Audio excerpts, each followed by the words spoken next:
vähän niin kuin liiaa ja paino siirtyy tuonne eturattaille, mutta nykyään se on niin pieni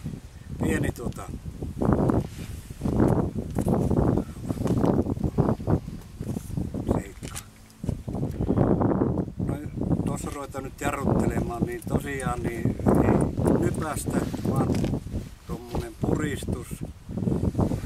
Ja kun keula painuu, niin puristetaan ja sitten loppuvaiheessa takajarrulla jarrutetaan yhtä aikaa, mutta koska keula painuu alas, niin takapyörä nousee ylös ja silloin siellä kitka kerro pienenee ja se saattaa lukita tuon takajarru.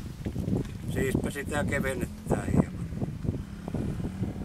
Ja loppuvaiheessa, siellä aivan lopussa,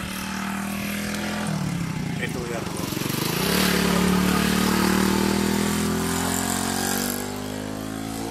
Vauhti hidastuu, niin keula nousee ja silloin myös kitkakerro pienenee ja se saattaa lukita etupyörän. No jos siellä sitten etupyörä menee lukkoon, niin se on välittömästi irti.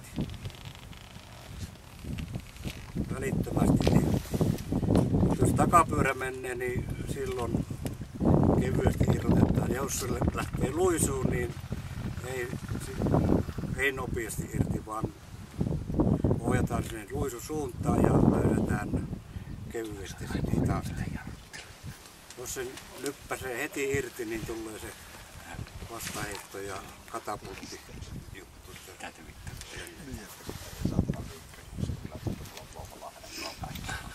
Sitten tukeva ote. Joskus sanottiin, että hartialukko, mutta nykyään ei sitä enää käytetä. Mulle on opetettu hartialukko. Katsoo noita RR-ajoja tuossa telekkaristakin, niin kyllä jätkät ajaa mynärpäät koukussa.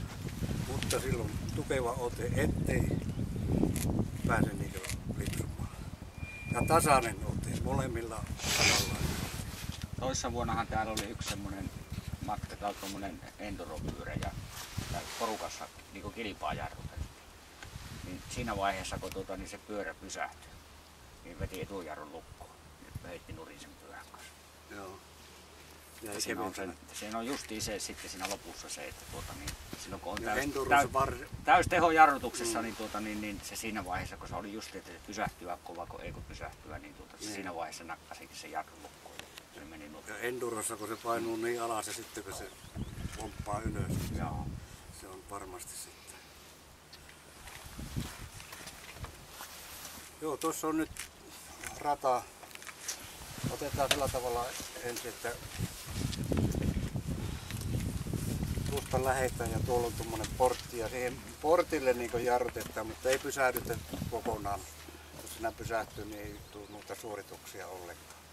Sitten tuolla kauempana näkyy nuo keilat, niin sieltä kautta kierretään ja sitten tuolla on toinen samanlainen portti.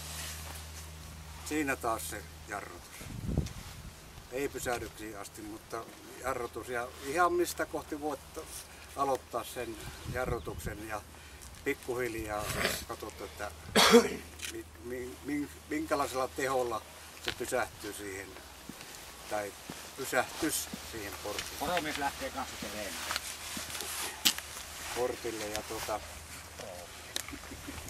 kun edellinen on selviytynyt siitä, niin toinen voi tulla siinä vaiheessa, että pystyy pysähtymään, jos kaveri on jääkin siihen junaan.